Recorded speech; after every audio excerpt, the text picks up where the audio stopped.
but she was probably so smitten. Robyn was like, you fucked the wrong Jackson. You don't, I mean, if you're going to hunch any Jackson, you should have hunched Michael.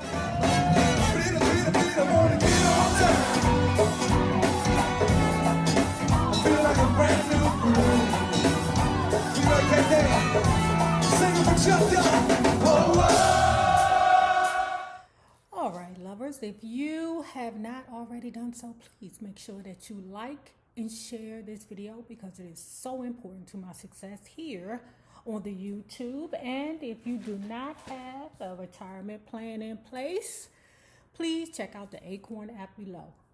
It'll change your life. Now, let's talk about Robyn Crawford's book, A Song for You, chapters 4 through 6. I want to talk about her mother's accomplishments. She said that although her mother had went through a tumultuous relationship, that she went on to finish college and go on to achieve her master's. So she made it clear that her and her mother's relationship was very loving and nurturing and caring. And then she talked about Whitney and Sissy. Child bang. Anyway, she made example of how Sissy Houston was more partial to the boys opposed to Whitney. Now, remember in part 1 when I talked about how Whitney and Robyn were a part of the same camp where they were both counselors. Well, her brother was a counselor over there too. But that nigga barely showed. But for some reason, the other counselors took up for him and, you know, made excuses for him. And he was still able to get his check, even though he was running around town smoking crack and chasing, you know, whatever it is that he was doing, a rock, you know, I don't know, booger sugar, whatever it was he was doing. On the other hand, Whitney excelled as a counselor, but the mother was still messing with Whitney. I'm telling you, the book speaks volumes.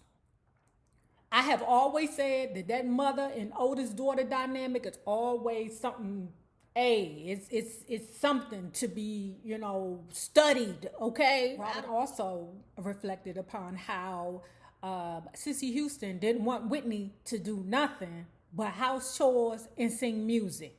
Everything else Sissy had a problem with, while her boys was running around here, running amok with a crack pipe in their hand. And then she goes on to talk about the shame that she felt from coming from a single family household. Although her mother was probably more accomplished than a two-parent household, she still felt the shame that people were looking down on her because she was just with her mother, right? And she also talked about the scars that she felt from coming from a DV household, okay? I'm telling you, every time you take a strike physically, the child takes one mentally. Y'all can stop staying together for the kids. I mean, that's bullshit to me, but I'm not here to judge. Spoke about how never, talking about Robyn, how she never in her life thought that she would ever indulge in any type of drug.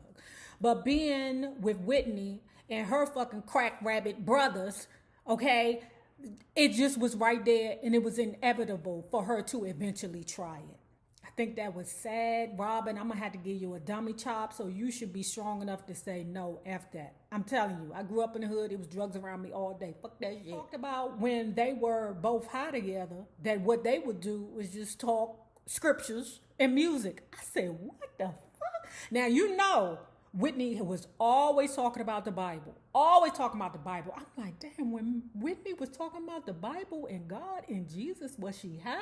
Part that I believe was admirable for them to say, but I didn't think it was possible for them to do, was when they were in the throes of highness, okay, they would say, okay, we going somewhere.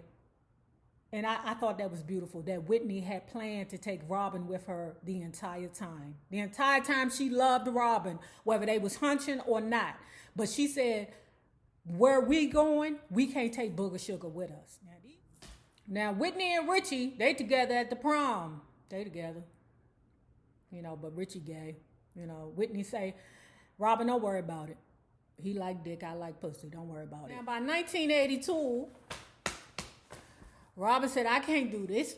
I can't stay here in college and learn. I got to chase behind Whitney. Don't you notice? It's so, oh my God, young and gay and young and love. Oh my God, you will throw your whole life away chasing around the same sex. 1982, she called her mammy and said, Mammy, I'm leaving school. The mother says, you leaving school? Oh my God, you ungrateful little bitch. You got a whole scholarship here. It's people that can't even afford to go to school. Robyn ain't cared. She needed to get next to Whitney. So one day, Robyn around the house looking crazy because she high off the booger sugar. Robyn, mother, called Sissy and said, my daughter ain't never do drugs till she got with your funky ass daughter. You know how I know? Because your son's around here with crack rocks in their hands. Okay? Sissy ain't care. Only thing Sissy care about is whether or not that girl is there on time and if she sing all the notes right. So Robyn mother, being as though she was an old educated woman and that was a whole drug counselor down there to the state, had did an intervention on Robyn's ass. Okay? She like, oh no. Whitney, she could be as fucked up as she want to be, but when it comes down to my daughter, we're going to do a whole intervention. Robyn wasn't responding correctly, so guess what? Robyn's mother did the same thing that all mammies do.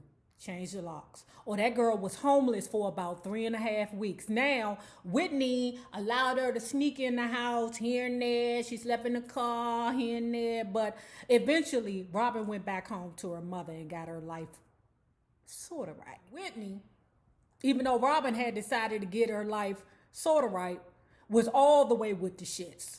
All she said was, we going to get busy now, and then when we get big, we going to stop. Child. Anyway, Dionne Warwick suggested a management company by the name of Terrell Productions, who worked with Valerie Simpson. So another good thing about this book is that when you find out the music and who did what, it's so many things I didn't know that if you are a true music lover, that you will really enjoy about this book. Okay, like things like Luther Vandross was the person behind the Be All You Can Be military commercial back in the day. Didn't know that.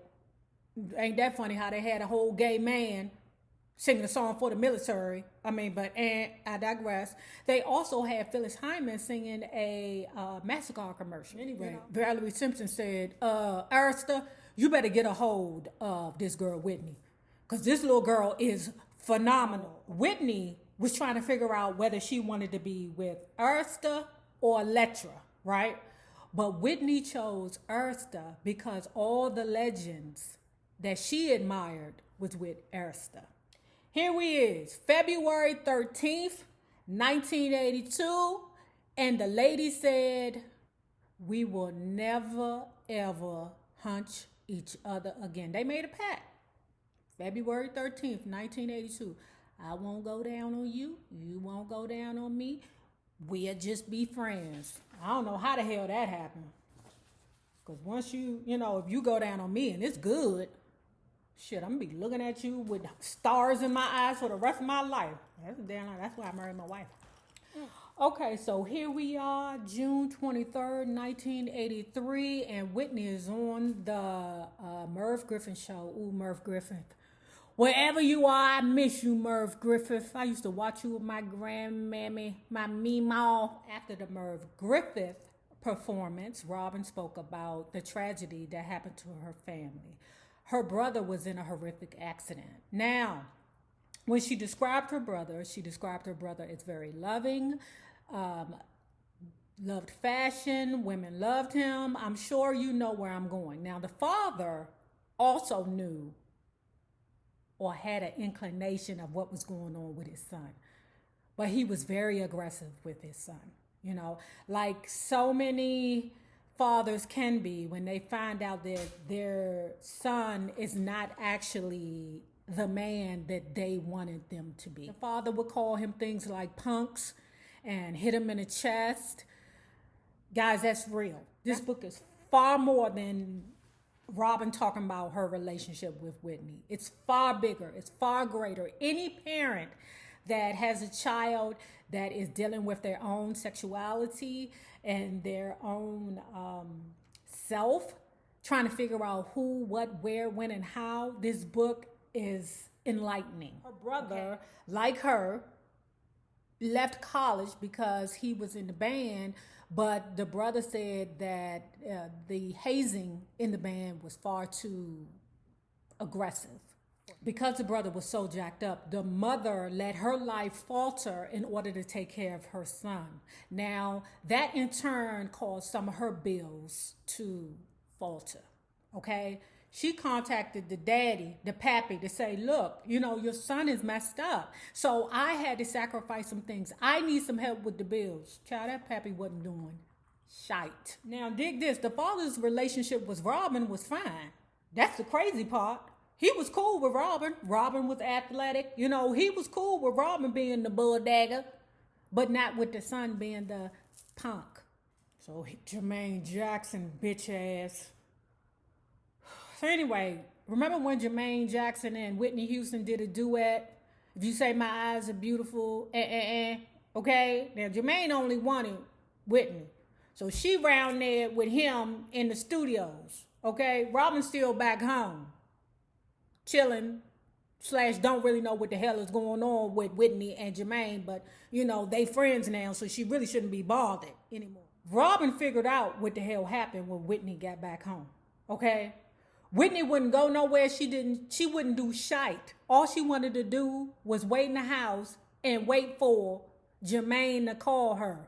That melted hair, helmet having ass nigga. She knows that Whitney was down there with Jermaine Jackson getting a pickle. Now remember, he was married to Hazel Gordy, but you know, different nigga, same lie. Child, Robyn figured out that she was down there fucking Jermaine, okay? Whitney was honest with her. Whitney was like, yeah, I was fucking Jermaine.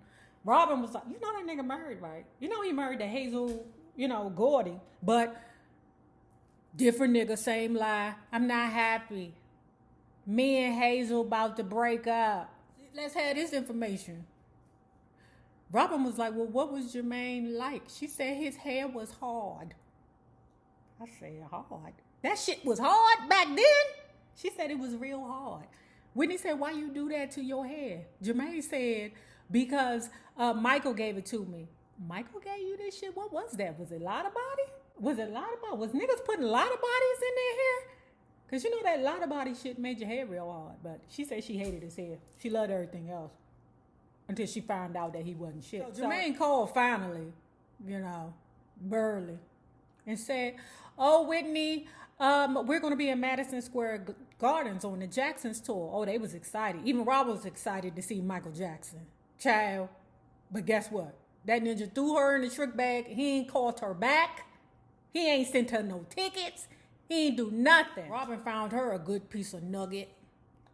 I was really surprised when Robyn decided to date a man. Now, I don't know if she was doing that out of her feelings. I don't know. But in the beginning of the book, she made it very clear. She liked beautiful things. And sometimes the beautiful things came in a package of a man. And sometimes they came in a package of a woman. She had to get her old job because her mammy was like, okay, I'll let you back in this house after you was homeless for 3.5 weeks, but you better get you a job. So she was old, you know, baggage courier person down to Piedmont Airlines.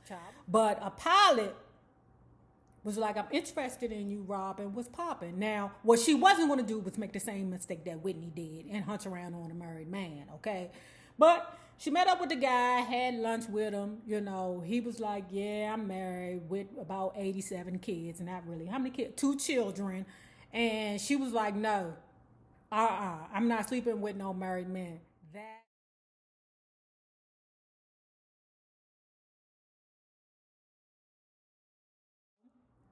She just gave him a kiss and told him bye-bye. Now, if you have not already done so, please remember to like and share this video because it is so important to my success here on the YouTube. Now, remember this. The same people you meet on the way up will always be the same people that you meet on the way down. Naysayers, my patron loves. Have a good one. Deuce.